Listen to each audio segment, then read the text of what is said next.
So yeah, anyway.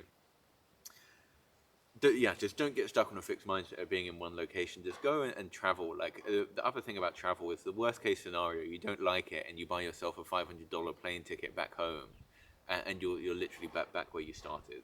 So there's not.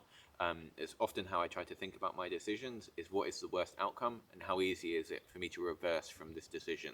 If I find out this isn't just to travel, this applies to every area of my life. If I make this decision, how easy is it for me to change my mind?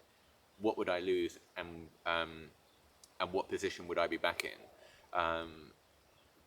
And like with travel, there's really quite limited downside. Like unless you're picking extremely dangerous countries, where of course there's possibility of kidnap if you're going out to these very dangerous places. So of course be sensible. But in 99% of cases, the downside is you got a flight over there, you realize you didn't like it, and you get a $500 flight back home, and you wasted like a couple of days. But at least you had the experience.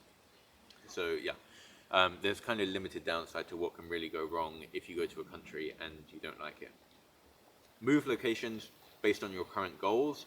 For example, if your goal is to become, this is a silly example, but if your goal is to become a mountain climber, it makes sense to be in a location where there's a lot of mountains, where there's the ability for you to rent equipment to be a mountain climber, where there's other people who are mountain climbers that you can learn from and so on.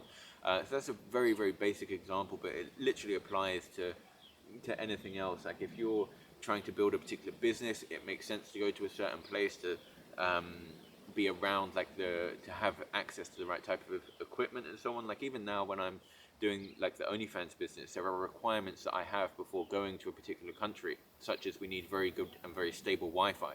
We need access to good infrastructure in terms of shopping, if we need to buy a new phone, if we need a new cable for something, if we need like 4G routers or whatever it is. Like we want a good access to shops or postal delivery systems so we can order from Amazon and it arrives very quickly.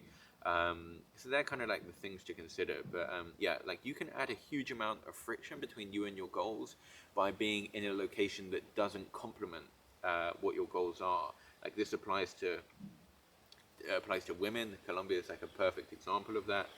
Taxes, business, happiness, spirituality, and literally everything else. Like for example, spirituality, I would look at if I felt I really needed to like relax and de-stress,